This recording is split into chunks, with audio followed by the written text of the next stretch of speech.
MMA की sport बहुत ही ज़्यादा कॉम्प्लेक्स है।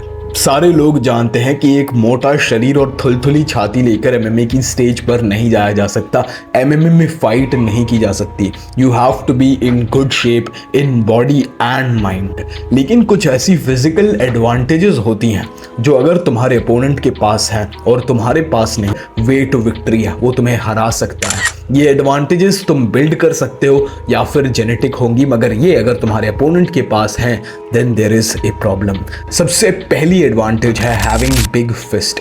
अगर तुम्हारे अपोनेंट के हाथ तुमसे बड़े हैं that means you should be scared of him in striking, because जब वो तुम्हें हिट करेगा तो उसकी पावर डेफिनेटली तुमसे ज्यादा होगी। It is basic physics. अगर किसी का हाथ बड़ा है तो उसके हाथ का मास ज्यादा है। Force is equals to mass into acceleration. उसके पास बड़ी सरफेस एरिया है। बड़ी फिस्ट के होने से अपोनेंट के स्कल पे ज्यादा फोर्स से हिट किया जा सकता है with more energy and a better likelihood of knockout. और ये एडवांटेज सिर्फ स्ट्राइकिंग में नहीं है, तुम्हारे पास रेसलिंग में भी एक एडवांटेज आता है। तुम लोगों की रिस्ट ग्रैब कर सकते हो, टेक डाउन में डिफेंस कर सकते हो। ऑफेंसिव और डिफेंसिव रेसलिंग में तुम्हारे हाथ बहुत ज्यादा काम आते हैं। Alex Pereira is the best example of this. His fist are very big and he hits like a truck. उनका हाथ किसी के चिन पर एक हैमर की तरह लैंड करता है और उनके पास एक फिजिकल एडवांटेज है। वो टेक डाउन होने से पहले लोगों के हाथ को ग्रिप कर लेते हैं और उन्हें क्लिंच में भी आउट मसल करना मुश्किल है because of his big hands. And the most obvious of them all is Francis the killer Ngannou. Francis Ngannou के सारे नॉकआउट्स जो भी आए हैं वो उनके बड़े हाथों की वजह से आए हैं। He has that crazy power. Boxing में जाकर तक लोगों को नॉकडाउन किया है because his hands are genuinely oversized for his body. Having a thicker neck. अगर तुम्हारी गर्दन मोटी है, the first and the most important thing is तुम इजीली नॉकआउट नहीं हो गए। जब भी एक चिन पर पंच पड़ता है तो स्कल हिलता है और ये हिलने की वजह से ही ब्रेन जो है वो स्कल के अंदर शेक करता है, टकराता है। और इसी विप्लैश मोशन की वजह से ही समझो तुम पे कोई अपर कट लैंड हुआ तो तुम्हारा ब्रेन तुम्हारी स्कल से टकराता है और तभी एक नॉकआउट होता है। अगर तुम्हारी नेक बहुत ज़्यादा थिक है तुम ये शॉक्स को एब्जॉर्ब कर सकते हो। सिर्फ एमएमए में नहीं, बॉक्सिंग में भी एक थिक नेक बहुत ज़्यादा इंपॉर्टेंट है। Look at Mike Tyson here with his neck. Wrestling में भी एक बहुत बड़ी एडवांटेज आती है। तुम्हें टेक डाउन करना मुश्किल होता है, तुम्हारी बॉडी को इजीली मैनिपुलेट नहीं किया जा सकता, तुम पे हेडलॉक्स नहीं लगाए जा सकते। The most famous example of it is Volkanovski and Brian Ortega. Look at how disgustingly deep this choke is, मगर Volkanovski comes out because of his thick neck. And the other example would be Yoel Romero. Yoel Romero has a massive neck और उन्होंने बहुत ज़्यादा head kicks, face पे punches absorb किए हैं, literally clean, because of his tree trunk like neck. Having a wide wingspan. अगर तुम्हारे हाथों की लेंथ तुम्हारी हाइट से ज़्यादा है, यानी तुम्हारा विंग स्पैन, तुम्हारी रीच तुम्हारी हाइट से बड़ी है, that is a massive advantage. सबसे पहला एडवांटेज स्ट्राइकिंग में मिलता है। तुम लॉन्ग रेंज से ही सारे पंचेस को लैंड कर सकते हो, जैब, क्रॉस, हुक, और तुम्हारा अपोनेंट रेंज में आ ही नहीं सकता। Alexander Volkanovski again has this advantage. उनकी फेदरवेट के लिए हाइट तो छोटी है मगर he has a massive wing span और उन्होंने अपने से टॉलर फाइटर्स को आउट स्ट्राइक किया है just by his reach advantage. If you do not believe me, watch his trilogy with Max Holloway where he outboxed the best boxer in UFC. और wrestling और क्लिंचेस में भी लंबी आर्म्स बहुत ज़्यादा काम आती है। तुम अपने लॉक्स को बहुत ज़्यादा डीपर प्लेस कर सकते हो जैसे टोनी फर्गसन करते थे। उनके पास अपनी लॉन्ग आर्म्स की वजह से एक स्ट्राइकिंग एडवांटेज तो थी ही, मगर उनका डार्स चोक सबसे डिस्कस्टिंग चोक था जिसके लिए वो अपनी लॉन्ग आर्म्स यूज़ करते थे और अजीब अजीब पोजिशन से एक डार्स को फाइंड करके सबमिशन ले आते थे। इसके साथ साथ जीएसपी के भी आर्म्स वॉल्टर वेट के लिए वो टाइम पे बहुत ही ज़्यादा वाइड थे और उन्होंने इसको टेक डाउन्स के लिए यूज़ किया। अपने लॉन्ग आर्म्स से जल्दी से लोगों के टांगों के अराउंड रैप करना और उन्हें स्प्रॉल करने का मौका नहीं देना, टेक डाउन करके डोमिनेशन के साथ जीत जाना was his game plan using his physical attributes. Longer legs, just like longer arms, longer legs भी वही सारे एडवांटेजेस देती हैं। तुम रेंज के बाहर से ही स्ट्राइकिंग कर सकते हो और लॉन्गर लेग्स से तुम्हारी लेग्स में पावर भी ज़्यादा आती है, because when you kick your kicks travel more distance and have more speed at the point of impact, जिस वजह से तुम्हारी लेग्स में पावर ज़्यादा आती है। और अगर तुम जॉन जोन्स की तरह एक ओब्लीक किकर हो या फिर शॉन स्ट्रिकलैंड की तरह टीप्स थ्रो करते हो तो तुम लोगों के नीज को, लेग्स को बाहर से ही डिस्ट्रॉय करने लगोगे। इसके साथ साथ सबमिशन में भी एक बहुत अच्छी एडवांटेज देती है लॉन्गर लेग्स, बिकॉज तुम अपने अपोनेंट की थाइस के अराउंड अपनी लेग्स डाल सकते हो और सारे के सारे चोक्स को कंप्लीट कर सकते हो। टार्स चोक, गिलेटिन चोक, इसके साथ साथ rear naked choke. Alex Pereira is the perfect example of that. उनकी लॉन्गर लेग्स से वो लेग किक्स थ्रो करते हैं अपने अपोनेंट्स पर, जिस वजह से अपोनेंट्स रेंज में आकर भी स्ट्राइकिंग में हेजिडेंट हो जाते हैं। पूरी फाइट में वो अच्छे से अच्छी लेग किक्स थ्रो करते हैं और कभी कभार हेड किक्स थ्रो करके अपने अपोनेंट्स को नॉक आउट तक कर देते हैं। Shorter torso.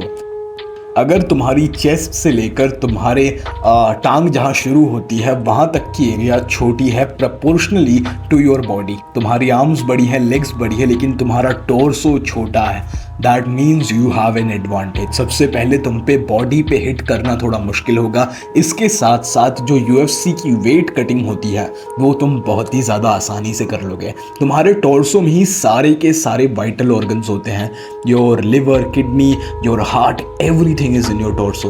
अगर तुम्हारा टॉर्सो छोटा है और तुम्हारे लिम्स बड़े हैं, तुम्हारी स्पेशली लेग्स बड़ी है, that gives you an advantage in cutting weight. Demetrious Johnson is a famous example of this. 135 pounds पर लड़ते रहे with a much wider reach than his opponents. और इसका सबसे प्राइम एग्जांपल होगा आवर प्राइम पोटान भैया। भाई I love Alex Pereira man. His height is 6'4", उनका विंग स्पैन 79 इंचेस का है, उनका टॉर्सो तो छोटा है मगर उनकी बॉडी बहुत ज़्यादा बड़ी है। ही लुक्स वेरी अनप्रपोर्शनेट अगर तुम देखोगे तो, और इसी वजह से उन्होंने मिडिल वेट में भी फाइट करी थी। And he does not look like a guy who could make middle weight, और वो बहुत ही ज़्यादा रीची है। मतलब उनके जो अपोनेंट्स हैं जो 185 पर लड़ रहे हैं, they just couldn't touch him. He looked like a guy from light heavyweight fighting middle weights, और इसी वजह से वो मैसिव पावर भी डिलीवर कर पाते थे। अगर मैं हम इंडियंस की बात करूं तो we genetically have a wider torso, larger torso और शॉर्टर आर्म्स।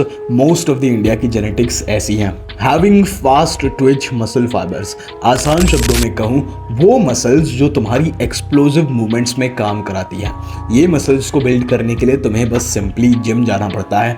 वो सारी की सारी जिम की मूवमेंट्स तुम्हें एक्सप्लोसिव बनाती है। ये मसल फाइबर्स तुम्हारी एंड्योरेंस के लिए नहीं होती, बस पावर और फोर्स की जनरेशन के लिए होती है। कुछ लोग इसे वेट उठाने के लिए यूज करते हैं और बॉक्सर्स इन मसल्स को यूज करते हैं पावर लाने के लिए अपने पंचेस में, अपने स्ट्राइक्स में। अगर तुम्हारे बॉडी पे ज्यादा फास्ट ट्विच मसल फाइबर्स हैं, यानी तुम्हारे बॉडी की जो मसल्स हैं वो ज्यादा ऑक्सीजन लेंगी, मगर जब तुम हिट करोगे तो पावर बहुत ज्यादा होगी। तुम जल्दी थक जाओगे बिकॉज तुम्हारी मसल्स बहुत जल्दी एनर्जी यूज करती हैं, मगर जो फोर्स की जनरेशन होगी वो भी बहुत ज्यादा होगी।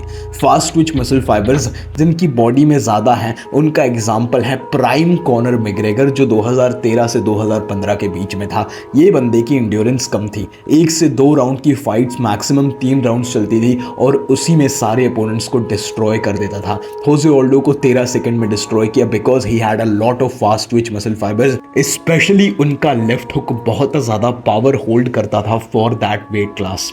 मगर इसका एक ड्रॉबैक ये है कि एंड्योरेंस ना होने की वजह से उन्होंने काफ़ी फाइट्स हारी। स्लो ट्विच मसल फाइबर्स, ये मसल फाइबर्स एंड्योरेंस के लिए होते हैं, यानी ये इतनी ज़्यादा फोर्स जनरेट नहीं करते मगर कंसिस्टेंटली एक लंबे समय के लिए फोर्स जनरेट करते हैं और ऑक्सीजन रिक्वायरमेंट कम लेते हैं। काफ़ी लोगों में फास्ट ट्विच मसल फाइबर्स को बिल्ड करने की जेनेटिक एडवांटेज होगी और काफ़ी में स्लो ट्विच को होगी। ये चीज़ें प्योरली जेनेटिक हैं। कुछ लोग एक स्प्रिंटर बनकर पैदा होते हैं और कुछ लोग एक मैराथन रनर। UFC के एथलीट्स में भी यही डिफरेंस होता है। अगर एक फास्ट ट्विच मसल फाइबर वाला एक स्लो ट्विच वाले से लड़ रहा है तो स्लो वाले के पास बहुत ज़्यादा एंड्योरेंस का एडवांटेज होगा और फास्ट वाले के पास पावर एडवांटेज होगा। If he survives the power, तो जो एंड्योरेंस मसल वाला है वो जीत सकता है। Net Diaz is a prime example of that. His body doesn't look very muscular, he looks very skinny fat, मगर still he destroyed Conor McGregor जिसके पास बहुत ज़्यादा पावर एडवांटेज थी एट द 170 पाउंड डिवीजन। वहाँ पर उसके सारे स्ट्राइक्स को लिया, 2 3 4 बार ड्रॉप हुए, पावर सर्वाइव की, राउंड 2 में उसे थकाने के बाद, उसे गैस आउट करने के बाद टैप आउट करवाया। हैविंग हायर बोन डेंसिटी, अगर तुम्हारी बोन्स नेचुरली ज़्यादा मिनरल्स को एब्जॉर्ब करती हैं तो उनकी थिकनेस ज़्यादा होगी, तुम्हारी बॉडी में बोन्स का वेट ज़्यादा होगा और तुम्हें स्ट्राइकिंग में एक बहुत बड़ा एडवांटेज मिलेगा। जब भी तुम हिट करोगे तो तुम ज़्यादा मास के साथ हिट करोगे और ज़्यादा पावर जनरेट होगी, because force is equals to mass into acceleration. जैसे तुम्हारी बिग फिस्ट का प्रिंसिपल है वैसे ही हायर बोन डेंसिटी का प्रिंसिपल है। Most Indians have low bone density and we are not tailor made for fighting. जो बंदा अपने डाइट का ध्यान रखता है, कैल्शियम ज़्यादा कंज्यूम करता है, तो उसकी बोन्स ज़्यादा थिकर होती हैं and he has that genetic advantage to fight, और उसकी हड्डियां जल्दी टूटेंगी भी नहीं in a fight. Alex Pereira again is a prime example of that. उनकी लेग्स में, उनके हाथों में बहुत ही ज़्यादा डेंस बोन्स हैं, वो जेनेटिक भी है और उनकी डाइट और न्यूट्रिशन भी एक रोल प्ले करती थी जिस वजह से वो बहुत ज़्यादा पावर से थ्रो करते हैं। It is very disturbing how hard he throws. He is very skilled and very gifted as a fighter. Having massive glutes. No diddy here, just saying. अगर तुम्हारे glutes बड़े हैं, muscular हैं, तुम अपने glutes को ट्रेन कर रहे हो, तो बॉक्सिंग, MMA, स्ट्राइकिंग में तुम्हें एक बहुत बड़ा एडवांटेज मिलेगा। कुछ तुम्हारे हाथों की पावर और तुम्हारे लातों की पावर तुम्हारे लेग्स से जनरेट नहीं होती, ना तुम्हारे हाथ से, ना तुम्हारे बैक से, ना तुम्हारे चेस्ट से, ये तुम्हारे हिप्स की रोटेशन से जनरेट होती है। तुम्हारे दूसरे मसल्स का भी रोल होता है, मगर जो प्राइमरी मूवमेंट होती है वो है तुम्हारी हिप रोटेशन। इससे ही हाथों में पावर लोड होती है। अपार्ट फ्रॉम अ जैब, सारे के सारे पंचेस में थोड़ी हिप्स रोटेशन चाहिए, और जिसके ग्लूट्स बड़े हैं वो इस रोटेशन को अच्छे से कर पाएगा, वो अपने हाथ को ज़्यादा जोर से स्विंग कर पाएगा और वो ज़्यादा पावर से डिलीवर कर पाएगा। अमेरिकन बेसबॉल प्लेयर्स के ग्लूट्स थोड़े बड़े होते हैं बिकॉज उनका भी प्रिंसिपल यही है, जब वो बैट को स्विंग करते हैं तो उनके ग्लूट्स का फोर्स यूज होता है इस मोशन के लिए, और ये मोशन पंचिंग में भी बहुत ज़्यादा सिमिलर है। It looks like an upper cut being thrown. These were all the physical advantages you need to become an MMA fighter. और ये सारे जेनेटिक हैं, मगर इन चीज़ों को बिल्ड भी किया जा सकता है। अगर किसी बच्चे को 10-12 साल के बच्चे को बचपन से ही अच्छी डाइट खिलाई जाए तो वो इन सारे एडवांटेजेस को बिल्ड करेगा, मगर मोस्ट लोग इंडिया में घटिया डाइट खाते हैं and they look like this. So ये सारे एडवांटेजेस अगर किसी के पास हैं, you are tailor made to become any athlete. तुम काफ़ी सारी एथलेटिक वेंचर्स कर सकते हो, मगर you are good for MMA and boxing as well.